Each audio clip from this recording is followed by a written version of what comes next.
dois prefeitos de Santa Catarina que se encontram na tribuna de honra. Lá da nossa capital do norte, lá do extremo norte catarinense, está aqui o prefeito Beto Farias de Canoinhas. Canoinhas é conhecida como a capital do Ouro Verde. Ouro Verde que a gente chama da erva mate. Lá em Canoinhas, que manda para o Brasil e exporta erva mate, dentre outras produções extraordinárias que Canoinhas oferece. E também o nosso prefeito Gilberto de Bela Vista do Toldo, que também é daquela região do nosso norte catarinense, do Planalto Norte. Quero cumprimentar os dois que estão aqui em Brasília e honrando a tribuna de honra. Senhor presidente, caros colegas, a transparência e responsabilidade da gestão dos serviços públicos são, mais que conceitos abstratos, uma exigência permanente do Estado democrático de direito. Um amplo arcabouço legal permitiu ao Brasil avançar consideravelmente nesse aspecto nas últimas décadas, notadamente após a Constituição de 1988.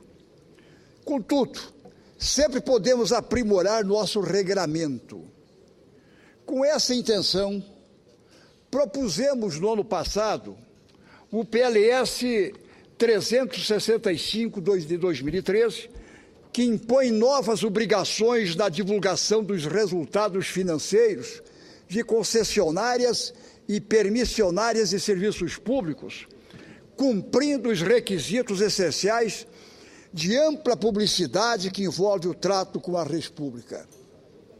Para tanto, incluímos entre os encargos das concessionárias e das permissionárias a obrigação de divulgar periodicamente suas demonstrações financeiras dentro de parâmetros mais rigorosos, seguindo o modelo exigido pela lei das SAs. Assim, as companhias que operam sob o sistema de concessão deverão apresentar, entre outras coisas, balanço patrimonial, demonstração dos lucros ou prejuízos acumulados, do resultado do exercício, das origens e aplicações de recursos e dos fluxos de caixa, como prevê a lei das SAs. A proposta está pronta para análise da Comissão de Assuntos Econômicos, onde já conta com o parecer favorável de seu relator, o eminente senador Pedro Taques. Como grande jurista que o é, o nobre colega não apenas concordou com a relevância da proposta, como a aprimorou, apresentando emendas da maior relevância. Em uma delas, o relator acrescenta que a redação do texto legal deve mencionar explicitamente que as normas de publicidade a serem seguidas são aquelas aplicáveis às companhias de capital aberto, de acordo com a lei das SAs, ainda mais rigorosa. Com isso, aumenta ainda mais a possibilidade de fiscalização sobre empresas concessionárias e permissionárias de serviços públicos. Inclui ainda uma ressalva importante. A obrigação, obviamente, aplica-se tão somente a contratos celebrados a partir da data de publicação da lei, bem como a alterações ou prorrogações de contratos em vigor. A emenda número 3 do eminente colega Pedro Taques, contudo, é a que traz maior contribuição ao projeto. Lembra em seu relatório uma situação completamente descabida e, entretanto, de frequente ocorrência no Brasil, que precisa ser coibida. Refere-se à realização de obras custeadas pelo orçamento público em bens de infraestrutura, em especial rodovias e ferrovias, concedidos ou arrendados a empresas privadas, notadamente pelo governo federal.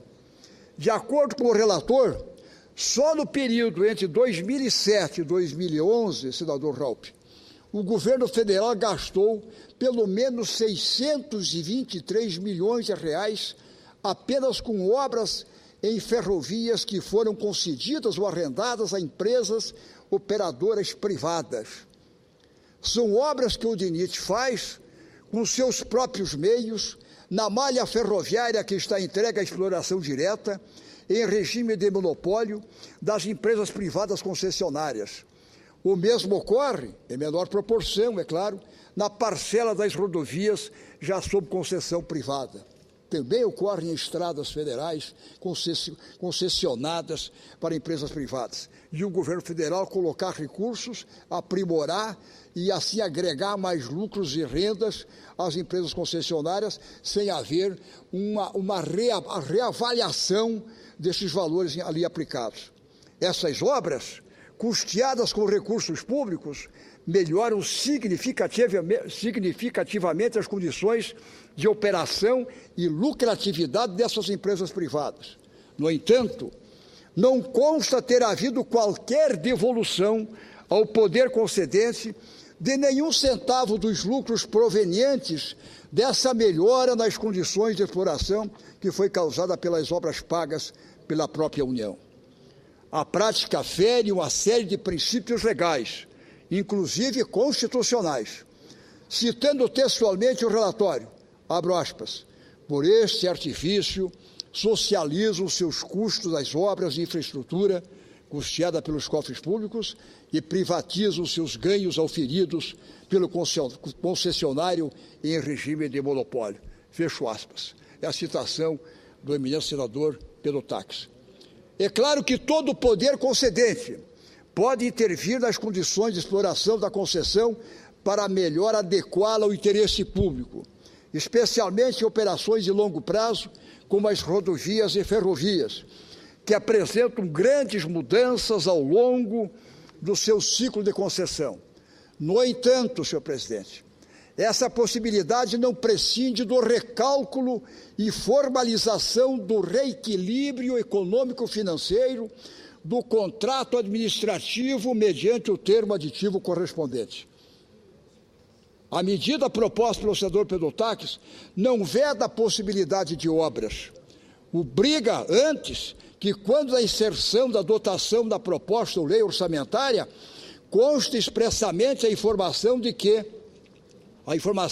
de qual foi o instrumento de reequilíbrio econômico-financeiro já formalizado e publicado. Precisa constar isso. Trata-se de inestimável contribuição, não a este senador, que eu sou o autor do projeto, mas ao projeto de lei em análise, mais efetivamente ao aprimoramento da transparência e do zelo na gestão do patrimônio público. Por isso, senhor presidente, caros colegas, esperamos, com a maior brevidade possível, a análise da proposta pela Comissão de Assuntos Econômicos e, posteriormente, da Comissão de Constituição e Justiça, onde tramitará em caráter terminativo. Trago essas considerações, senhor presidente, caros colegas, desta tarde, porque entendo de vital importância essa proposta, que nasceu, sou bem sincero, nos movimentos que surgiram no Brasil de junho do ano passado, e os movimentos nacionais, até com a vinda do Papa Francisco, e o Brasil daqui, Brasil de lá, e clamores, como se diz, a questão da comunidade, a questão da mobilidade urbana, a mobilidade em todos os outros sentidos, o transporte. E aí nós vimos que nós precisamos aperfeiçoar, e essa proposta surgiu em cima desses clamores, fazer com que as concessões para empresas permissionárias ou concessionárias, para o transporte do povo, transporte público, nós tenhamos que analisar mais de perto. Muitas vezes, essas empresas vão à prefeitura e levam dizendo que tem que corrigir tanto a passagem de cada um. E essa correção é feita, às vezes, sem uma transparência melhor. Leva a planilha, mas não se conhece como é que foi durante um ano dessa concessão. Quais são os resultados? Qual é essa clarividência que deve prevalecer para a comunidade? Até o poder concedente, para permitir o aumento, a majoração da passagem, ou qualquer coisa, tem que ter conhecimento do resultado dessa empresa. O que ela obteve, quais são a distribuição, como é que ela foi, como é que está indo. E isso, muitas vezes, é uma espécie de caixa preta. E a ideia é abrir essa caixa preta. E com isto, quando caiu na Comissão de Economia, nas mãos do eminente senador Pedro Taques, com as propostas que ele tem apresentado, são extraordinárias, e eu não posso deixar de, ao lado, já eu vejo no plenário, de agradecê-lo e dizer que quem vai ganhar com isso é a nação. E eu gostaria que a nobre presidente permitisse que, antes de eu encerrasse, que eu visse o relator dessa nobre matéria na Comissão de Economia. Senador Cacildo, parabéns pela fala.